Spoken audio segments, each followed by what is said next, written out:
Hello everyone, welcome to the Layman Way, where we are completing fundamentals of physical geography. And this lecture is a part of my 2 months geography course program to help you one step closer to your goal. And guys, this program is all free, so don't forget to smash that like button, subscribe, and also turn on the notifications. Alright, if you want to view our full course, you can always click on the I button in the top right corner and view our full playlist. And guys, if you are following this program, do not forget to leave a comment down below about your progress in the course, guys, so that we can motivate one another. And let's get started. Last lecture में हमने insulation के बारे में पढ़ा था। आज थोड़ा और ड्वेल इन करते हैं और आगे पढ़ते हैं इंसुलेशन के बारे में। तो सबसे पहला पॉइंट ये है कि अगर हम इंसुलेशन का डिस्ट्रीब्यूशन देखें कि कहाँ पे हीट ज़्यादा पड़ती है, कहाँ पे सनरेज़ ज़्यादा आती हैं, तो हमें पता चलेगा कि जो डेजर्ट्स होते हैं, हमारे सब ट्रॉपिकल डेजर्ट्स होते हैं, वहाँ पे सबसे ज़्यादा इंसुलेशन होता है ना। और ऐसा क्यों होता है हम ये देखते हैं अभी, क्योंकि हमने तो बात किया था कि इक्वेटर जो होता है वहाँ पे इक्वेटर पे बहुत ज़्यादा सनरेज़ पड़ती हैं और डायरेक्ट सनरेज़ पड़ती हैं। तो सबसे ज़्यादा टेम्परेचर और इंसुलेशन तो इक्वेटर पे होना चाहिए, बट वहाँ पे क्यों नहीं होता है, लेट्स सी। देखो इक्वेटर पे क्या होता है कि जब इक्वेटर पे मोस्टली यहाँ पे आपको ये ओशन दिखेगा, इधर यहाँ पे ये सी है आपका, यहाँ पे पैसिफिक ओशन है। तो इक्वेटर पे क्या होता है जनरली कि सनरेज पड़ती तो हैं और वो हीटअप भी करती हैं, बट हीटअप करने के बाद ये एवेपोरेट कर जाता है। ठीक है, पानी थोड़ा एवेपोरेट कर जाता है और वो ऊपर जाके क्या बना देता है, वो ऊपर जाके बना देता है क्लाउड्स। अब क्लाउड्स बनने से क्या होता है, आपको तो पता ही है कि ओशन के ऊपर क्लाउडीनेस बहुत ज़्यादा होती है। तो क्लाउड्स बनने से क्या होता है कि जो आगे इसके बाद जो सनरेज आ रही होती हैं वो ब्लॉक हो जाती हैं। ठीक है, उस वो ब्लॉक होने की वजह से यहाँ पे इंसुलेशन क्या हो जाता है, कम हो जाता है। जबकि हम इक्वेटर से थोड़ा सा ऊपर अगर हम जाएंगे, जो हमारे सब ट्रॉपिकल डेजर्ट्स हैं, जैसे सहारा हो गया, तो यहाँ पे क्या होता है, यहाँ पे क्लाउडीनेस नहीं रहती है, क्योंकि ये तो कॉन्टिनेंट्स हैं, है ना, करेक्ट, ये कॉन्टिनेंट्स हैं। और तो यहाँ पे नहीं रहती, यहाँ पे डायरेक्ट सनरेज पड़ती हैं थ्रू आउट द ईयर। तो इस वजह से यहाँ पे जो टेम्परेचर्स होते हैं, यहाँ पे इंसुलेशन जो होता है वो सबसे ज़्यादा होता है ना। और as we move on further upward into the latitude, मतलब हम इक्वेटर से पोल्स पे जाएंगे, तो ऑब्वियसली सनरेज ऑब्लिक एंगल पे पड़ती हैं, तो इंसुलेशन कम होगा। बट ये पॉइंट मैंने इसलिए मेंशन किया, ये ध्यान देने वाली बात ये है कि इक्वेटर पे मैक्सिमम इंसुलेशन नहीं होता है। ठीक है, जनरली ये कन्फ्यूजन रहता है हमारा, जनरली हमारा लॉजिक ये बोलता है कि इक्वेटर पे सबसे ज़्यादा पड़ रही है तो सबसे ज़्यादा होना चाहिए, पर नहीं। आप ये भी ध्यान रखो कि इक्वेटर पे अगर सबसे ज़्यादा इंसुलेशन आ रहा है तो वहाँ पे क्लाउड्स भी सबसे ज़्यादा हैं, जिसकी वजह से क्लाउड्स की वजह से जो इंसुलेशन होता है, सनरेज होती हैं, वो एक्चुअली में नीचे नहीं आ पाती हैं, है ना। तो इस वजह से इंसुलेशन कम रहता है। और सेम चीज़ है ओशियंस और कॉन्टिनेंट्स के साथ भी। तो फॉर एग्ज़ाम्पल अगर ओशियंस के ऊपर क्लाउड्स हमेशा रहते हैं, क्योंकि ओशन का यही तो काम होता है, वो एवेपोरेट करके क्लाउड्स ऊपर बनाता है और फिर कंडेंस करके कॉन्टिनेंट पे बारिश पड़ती है ना। तो तो यही होता है कि ओशन के ऊपर क्लाउडीनेस बहुत ज़्यादा रहती है और कॉन्टिनेंट्स पे कम रहती है। तो इसी वजह से ओशन, और अगर मैं कॉन्टिनेंट पे कंपेयर करूँ ओवर द सेम लैटिट्यूड, अगर मेरा एक ही लैटिट्यूड है ना, और मैं ओशन, वहाँ पे ओशन भी है और कॉन्टिनेंट भी है उसी सेम लैटिट्यूड में, तो कॉन्टिनेंट के ऊपर ज़्यादा इंसुलेशन होगा, क्योंकि वहाँ पे क्लाउडीनेट्स क्या होगी, लीस्ट होगी, क्लाउड्स नहीं होंगे कुल मिला के। जैसे ये देखो, मान लो मैं अगर इस लैटिट्यूड की बात करूँ, ये वाले लैटिट्यूड की अगर बात करूँ, तो मैं क्या करूँगा कि मैं ये देखूँगा कि यहाँ ये कॉन्टिनेंट है ना, और यहाँ ओशियन है। तो जो इंसुलेशन होगा वो सेम लैटिट्यूड में कॉन्टिनेंट पे ज़्यादा होगा और ओशियन पे कम होगा। ठीक है, समझ में आ रहा है। तो वो यही बोला है कि maximum insulation is received over the subtropical deserts. पहला तो ये हो गया कि इक्वेटर पे नहीं होता है, सब ट्रॉपिकल डेजर्ट्स में होता है, क्योंकि इक्वेटर पे ऊपर जो है बादल होते हैं, जिससे सनरेज पहुंच नहीं पाती नीचे, where the cloudiness is the least. At the same latitude, insolation is more over the continent than over the ocean.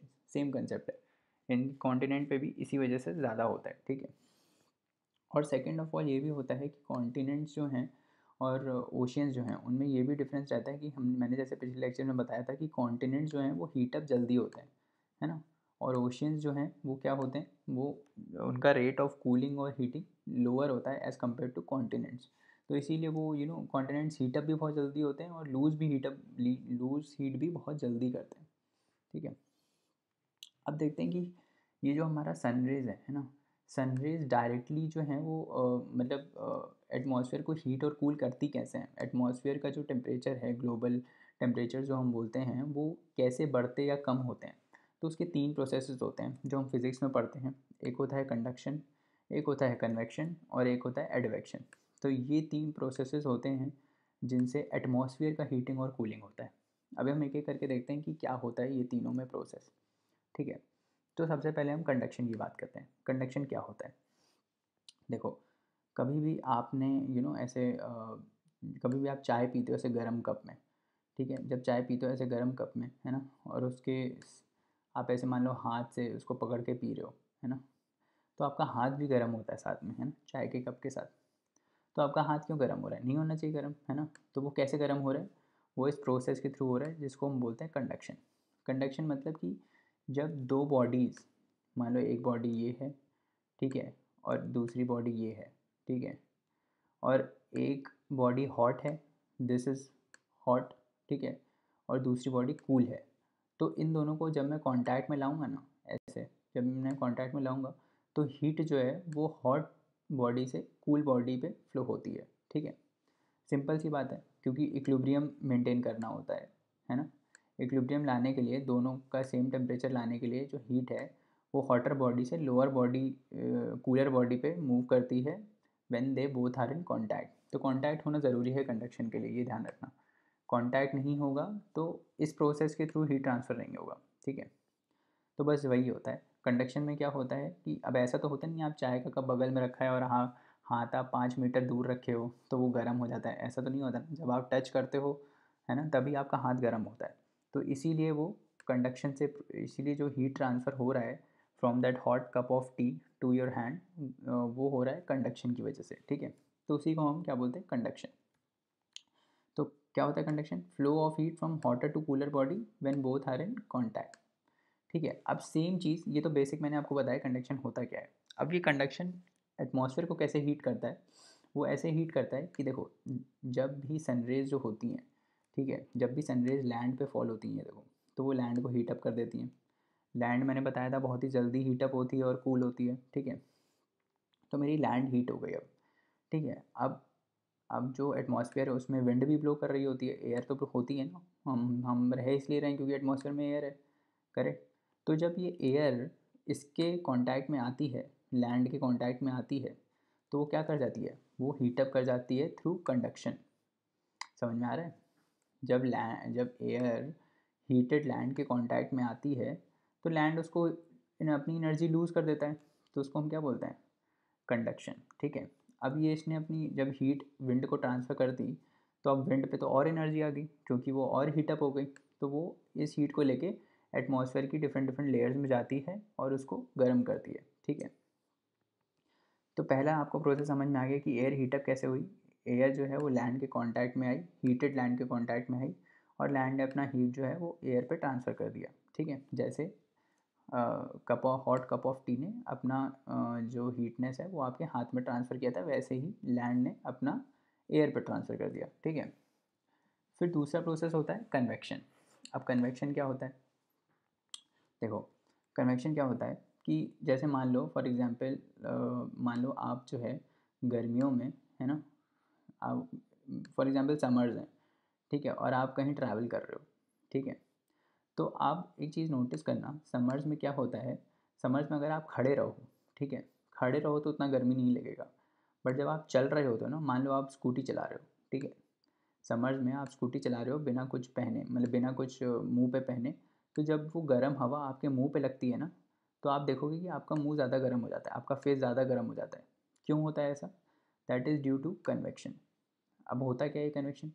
Convection ये होता है कि जब मोशन ऑफ एयर से, मतलब जो हीट कैरियर है उसके मोशन से जो हीट ट्रांसफ़र होती है ना, उसको हम बोलते हैं कन्वेक्शन। मतलब कि जब आप खड़े थे तो आपको ज़्यादा हीट नहीं लग रही थी, ज़्यादा गर्मी नहीं लग रही थी।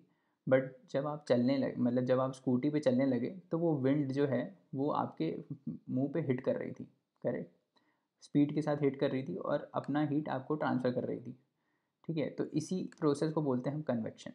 मतलब कि व्हेन हीट ट्रांसफ़र, जब हीट ट्रांसफ़र मोशन से हो एयर के, तो उसको हम बोलते हैं हीट, ये कन्वेक्शन।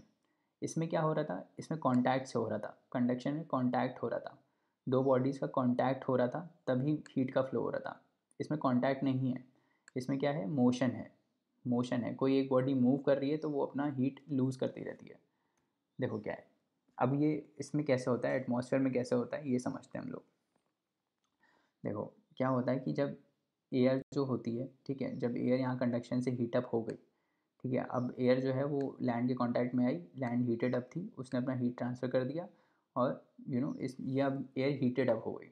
तो हीटेड अप एयर क्या करती है, जो एयर हीटेड अप होती है वो क्या करती है, वो राइज़ करने लगती है धीरे धीरे वर्टिकली।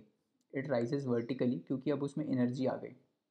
तो जब ये वर्टिकल मोशन में चली जाती है, जब ये वर्टिकल मोशन एयर करने लगती है, तो जैसे उसमें था ना कि आप जब आप स्कूटी पे चल रहे थे तो एयर मूव कर रही थी, या आप मूव कर रहे थे या एयर मूव कर रही थी, बात एक ही है। आप रेस्ट पे रहते तो एयर मूव कर रही होती है ना। ऐसे समझो कि जब मान लो लू चलती है तो क्या होता है, लू चलती है तो आपको गर्मी लगती है ना। क्यों लगती है गर्मी, क्योंकि एयर जो है वो स्पीड से आ रही होती है, स्पीड से आप पे आ रही होती है। सेम चीज़ एटमॉस्फेयर पे भी होती है। जब एयर कंडक्शन के थ्रू हीटअप हो जाती है तो वो स्पीड से ऊपर राइज़ करती है, और जैसे ही वो स्पीड से राइज़ करती है तो जितनी भी एटमॉस्फेयर की लेयर्स हैं उस पर अपना हीट जो है वो ट्रांसफ़र करती रहती है। एनालॉजी से आप ये समझ सकते हो कि आप एटमॉस्फेयर हो यहाँ पे, ठीक है, और विंड लू है जो आ रही है, तो ये अपनी हीट अपने एटमॉस्फेयर के लेयर्स में ट्रांसफ़र करती है। तो इसी को हम क्या बोलते हैं, इसी को हम बोलते हैं convection. This is called convection. तो समझ में आ रहा है कन्वेक्शन क्या होता है।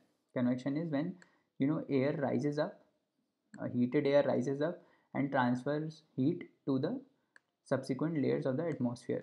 तो एटमॉस्फेयर की लेयर्स में ये अपना हीट ट्रांसफ़र करती है, क्योंकि ये स्पीड से ऊपर जा रही होती है ना। तो मोशन की वजह से हीट ट्रांसफ़र होता है अर्थ की लेयर्स में, अर्थ की एटमॉस्फेयर की लेयर्स में, उसको हम बोलते हैं कन्वेक्शन, ठीक है। और ये सिर्फ ट्रोपोस्फेयर तक ही होता है, ट्रोपोस्फेयर के ऊपर नहीं होता ये सब जो हम बात कर रहे हैं कंडक्शन कन्वेक्शन की, ये सब ट्रोपोस्फेयर में ही होता है, ठीक है। फिर तीसरा आता है एडवेक्शन। एडवेक्शन क्या होता है, एडवेक्शन ये होता है कि अब देखो कन्वेक्शन में तो वर्टिकली राइज कर रही थी, ऊपर कर रही थी, ठीक है। अब हॉरिजॉन्टल अगर विंड मूव कर रही है तो उसको हम बोलते हैं एडवेक्शन, ठीक है। ये डिफरेंट वर्ड दे दिया है, कंसेप्ट सेम ही है।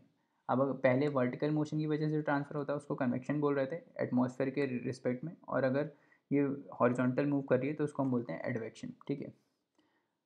एडवेक्शन के दो एग्जांपल हैं जो बहुत इंपॉर्टेंट है और क्वेश्चन पूछा भी जाता है। एक तो लू है ना, और ये है कि जो मिड लैटिट्यूड्स में जो डेली वेदर चेंज होता है that is called by advection. तो ये दोनों क्वेश्चन वाले पॉइंट्स हैं जिस पे प्रीलिम्स के क्वेश्चन बन सकते हैं कि लू जो है वो किससे कॉज, ऐसे पूछ सकते हैं कि लू इज़ एन आउटकम ऑफ, नीचे 3 प्रोसेसेस लिख देंगे तो आप उसका आंसर है एडवेक्शन, ठीक है। तो मिडिल लैटिट्यूड्स में क्या होता है, जो डे एंड नाइट के वेरिएशंस होते हैं, जो डे और नाइट में टेम्परेचर का चेंज होता है, that is because of this advection, ठीक है, हॉरिजॉन्टल मूवमेंट ऑफ एयर, ठीक है। ये ध्यान रखना, दो चीज़ें इसमें याद रखनी है। एक तो ये याद रखना है कि जो सॉरी एक तो ये याद रखना है इसमें कि जो हॉरिजॉन्टल मूवमेंट ऑफ एयर होता है उसको हम एडवेक्शन बोलते हैं। दूसरा, इस हॉरिजॉन्टल मूवमेंट की वजह से दो चीज़ें होती हैं, एक तो समर्स में लू आती है, ठीक है, और दूसरा जो मिडिल लैटिट्यूड्स में डेली वेदर चेंज होते हैं वो इसी की वजह से होते हैं, ठीक है। तो ये इन मैडम को लू लग रही है बाद में आया ये। अब हम देखते हैं कि हीट बजट क्या होता है, हीट बजट कैसे होता है, और होता क्या है हीट बजट। तो देखिए क्या होता है कि सबसे पहले तो आप ये समझो कि सन से एनर्जी आ रही है, ठीक है। अब ये सन से जितनी भी एनर्जी आ रही है उसका अकाउंटिंग होता है। 100% अगर एनर्जी सन से आ रही है तो हमें पता होना चाहिए नहीं, 100% मतलब 100% आ रही है तो 100% के काउंट होना चाहिए, कुछ परसेंट यहाँ पे जा रही है, कुछ परसेंट यहाँ पे जा रही है, कुछ परसेंट यहाँ पे जा रही है, ठीक है।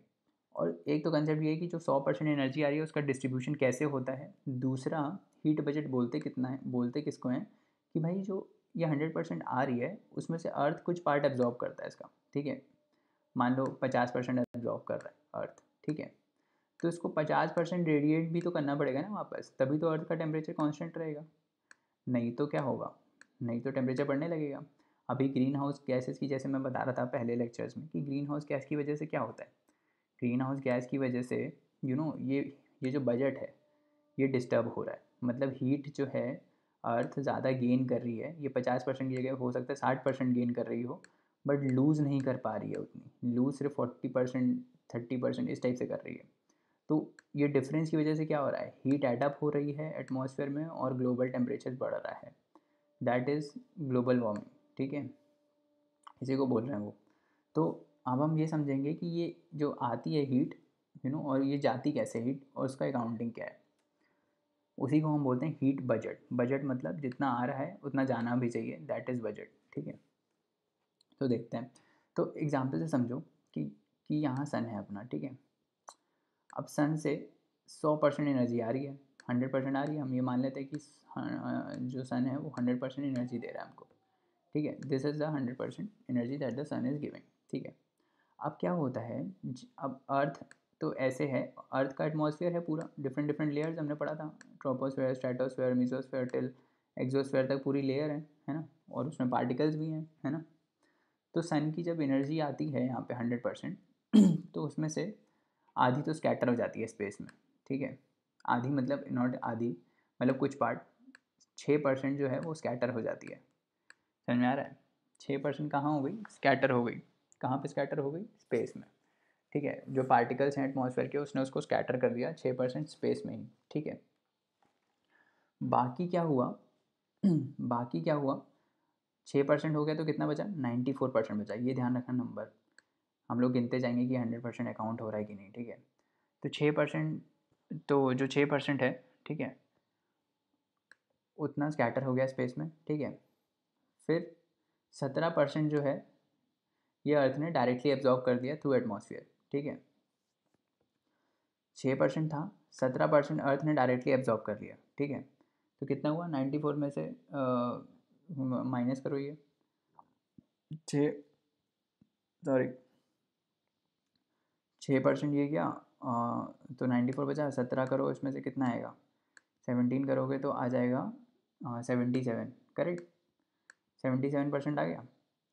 अब क्या हुआ, 77% बचा है, अभी हमने इतना अकाउंटिंग कर लिया कि 6% डायरेक्टली स्कैटर हो गया स्पेस में, डायरेक्टली स्पेस में रिफ्लेक्ट बैक हो गया। ठीक है, और 17% डायरेक्टली एब्जॉर्ब हो गया अर्थ में थ्रू एटमॉस्फेयर। ठीक है, अब उसमें से क्या हुआ, अब जब और अंदर आया ये रेडिएशन, तो वहाँ पे क्लाउड्स भी रहते हैं, है ना। और क्लाउड्स कैसे होते हैं, वाइट वाइट कलर के होते हैं क्लाउड्स।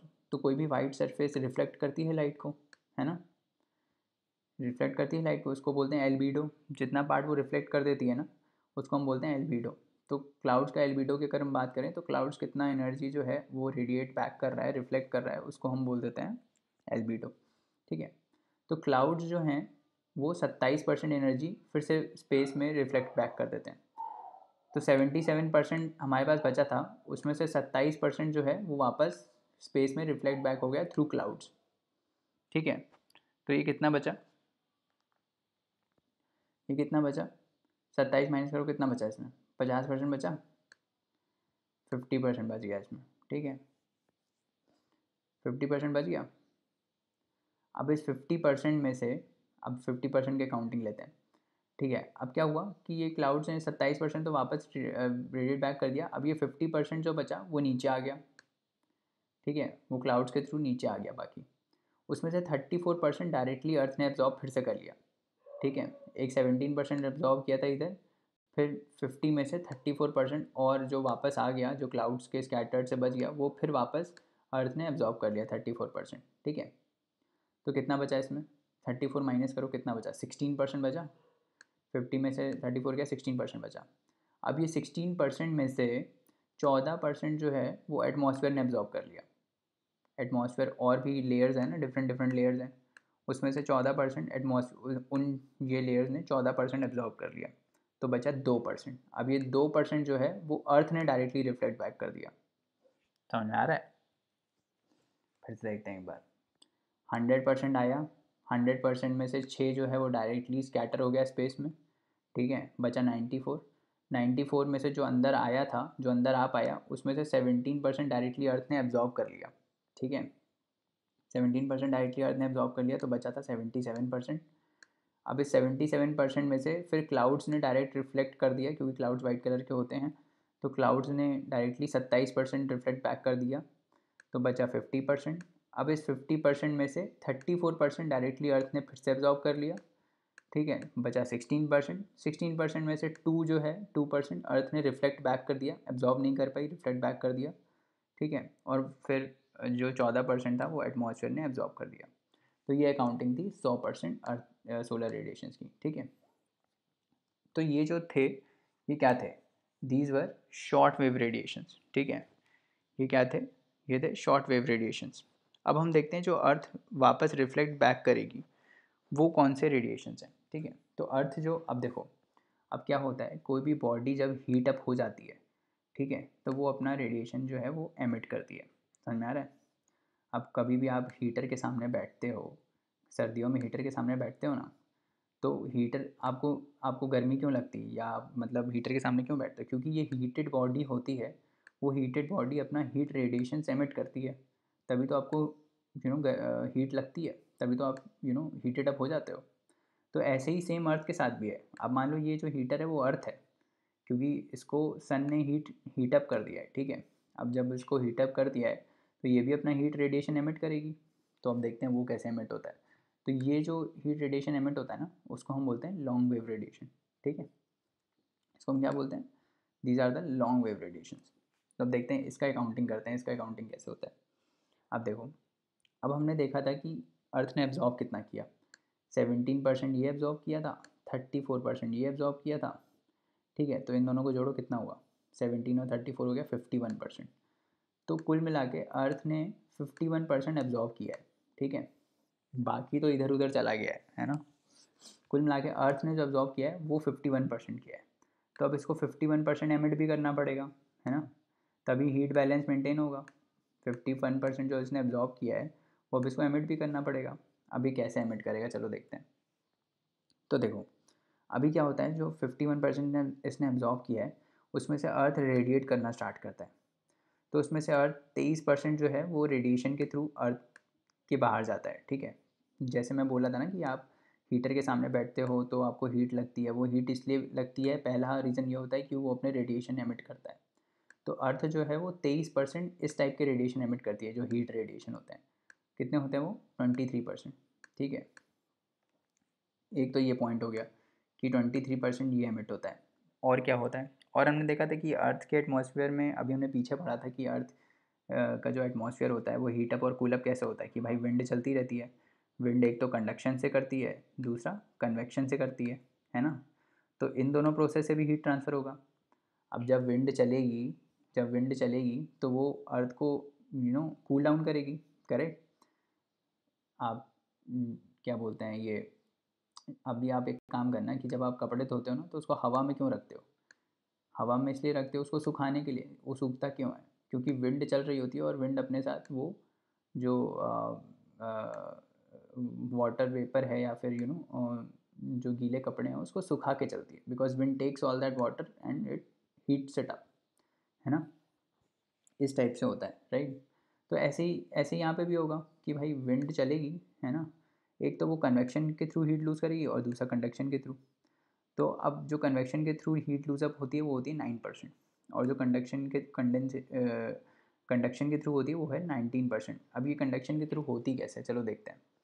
देखो अब हीटअप जब वो लैंड पे विंड आई, है ना, और वो हीटअप हो गई, वो ऊपर राइज़ करी। राइज़ जैसे ही करती है हाइट के साथ टेम्परेचर कम होता है, ठीक है। हाइट के साथ टेम्परेचर कम होता है तो वो कंडेंस होना स्टार्ट होती है, ठीक है। तो एक्चुअली में बोलते सो कंडेंसेशन ही है, ठीक है। उसके थ्रू हीटअप लूज़ होती है। कैसे होती है कि भाई जब जो हीटेड अप एयर होती है, जो हीटेड अप विंड होती है, वो राइज़ करती है ऊपर, है ना, राइज़ करती है तो उसका टेम्परेचर कूल डाउन होता है। टेम्परेचर कूल डाउन होता है तो वो क्लाउड्स बना के कंडेंस करती है, ठीक है। वो है 19%, ठीक है। इसको ऐसे समझो कि भाई कभी भी गर्मियों में आप ठंडा बॉटल का पानी बाहर रखो तो आपको ऐसे दिखेगा वहाँ पे बाहर उसके ओस जम गई है, राइट, पानी टपकने लगता है नीचे से बाहर से। क्यों होता है ऐसा, क्योंकि भाई जो मॉइस्ट एयर होती है वो हीटेड अप होती है ना, और वो कूल डाउन कर जाती है, इसी वजह से वो पानी में कंडेंस हो जाती है। तो सेम चीज़ अर्थ के साथ भी होती है। जब जो विंड है वो हीटेड अप विंड ऊपर जाती है तो वो कूल डाउन करती है तो वो क्लाउड्स बना के प्रेसिपिटेट करती है। तो ये वाली जो हीट है वो 19% एमिट होती है, ठीक है। तो टोटल अकाउंटिंग हमारी 51% हो गई। 23 और ये कितना हुआ 23 और 19 ये हो गया 28 और 23 51%। तो 51% अर्थ ने एमिट कर दिया। तो आगे देखते हैं कि अब ये 51% की जो अकाउंटिंग हुई थी है ना, उसमें से अब ये देखते हैं कि स्पेस में एटमॉस्फेयर ने कितना रेडिएट बैक कर दिया है। तो सबसे पहले ये देखते हैं कि जो 23% था जो रेडिएशन अर्थ ने दिया था डायरेक्ट रेडिएशन, उस 23% में से 6% जो है वो एटमॉस्फेयर एब्जॉर्ब कर लेता है फिर से, ठीक है। और बाकी जो 17% होता है that is radiated back into the space, ठीक है। तो 6% जो है वो एटमॉस्फेयर ने एब्जॉर्ब कर लिया, बाकी 17% डायरेक्टली रेडिएट हो गया बैक इनटू द स्पेस, ठीक है। अब देखो, अब ये 6% यहाँ से आया जो रेडिएशन अर्थ ने एमिट किया था, 9% जो है वो कन्वेक्शन के थ्रू जो विंड ने एटमॉस्फेयर को हीटअप किया वो था, और फिर कंडेंसेशन के थ्रू जो हीट एयर राइज अप करी थी और फिर क्लाउड्स बनाया था, तो वो भी एटमॉस्फेयर में ही हीट ट्रांसफ़र हुआ है, तो वो है अपना 19%। तो अगर आप यहाँ देखोगे कि अर्थ के एमिशन की वजह से जो अर्थ जो हीटअप हुआ उसने जो अपना हीट एमिट किया, उसकी वजह से एटमॉस्फेयर में कितना हीट आया, दैट इज़ 6 + 9 और +19, यही हुआ ना। तो ये टोटल करो कितना हुआ, 9 6 15, 15 और 19 हो गया 34%, है ना। 34% जो है वो अर्थ ने जो अपना हीट रेडिएट किया उसमें से 34% टोटल एटमॉस्फेयर में चला गया है, या फिर एटमॉस्फेयर को हीटअप करा है उसने, ठीक है। और हमने ये भी देखा था कि जब ये तो लॉन्ग वेव रेडिएशन हुए जो अर्थ ने एमिट किया है ना, और एक ये भी थे जो शॉर्ट वेव रेडिएशन से, जो सन जब डायरेक्टली एटमॉस्फेयर को हीटअप किया था तो एटमॉस्फेयर ने भी डायरेक्टली 14% एब्जॉर्ब कर लिया था, है ना। तो वो भी 14% था अकाउंटिंग, तो वहाँ भी एटमॉस्फेयर ने एब्जॉर्ब किया था। तो अब टोटल अगर आप देखो कि एटमॉस्फेयर ने कितना एब्जॉर्ब किया है तो क्या होगा, 14 ये जो सन के थ्रू आया, फिर 6% ये जो डायरेक्टली अर्थ से रेडिएट बैक हुआ वो भी एटमॉस्फेयर में चला गया था, फिर 9 ये जो कन्वेक्शन के थ्रू हुआ, और फिर 19 ये जो कंडेंसेशन के थ्रू हुआ। तो इन जब आप तीनों को जोड़ोगे, ठीक है, तो आपको मिलेगा 48%, 34 ये टोटल और 14 ये, तो 48% एटमॉस्फेयर ने टोटल में एब्जॉर्ब किया है। अब ये जो 48% जो एटमॉस्फेयर ने एब्जॉर्ब किया है ये वापस रेडिएट बैक हो जाता है कहाँ पे, स्पेस में। ये वापस कहाँ हो जाता है रेडिएट, स्पेस में हो जाता है, ठीक है, समझ में आ रहा है। तो इस टाइप से इसका अकाउंटिंग रहता है, समझ में आ रहा है, समझ में आ रहा है कि नहीं। तो इस टाइप से इसका अकाउंटिंग रहता है, ठीक है। तो चलिए दोस्तों, आज के लिए इतना रहने देते हैं, नेक्स्ट लेक्चर में और कंसेप्ट्स को पढ़ेंगे। जाने से पहले लाइक शेयर सब्सक्राइब ज़रूर करें, अपने दोस्तों को रिकमेंड करें। अपनी क्वेरीज़ आप हमको queries@thelaymanway.com पे भेज सकते हैं, जहाँ पे हम आपका रिप्लाई इंस्टेंटली करेंगे। और पढ़ते रहिए, हार्ड वर्क करते रहिए, है ना। अगले लेक्चर में मिलते हैं। Thank you, bye bye, take care.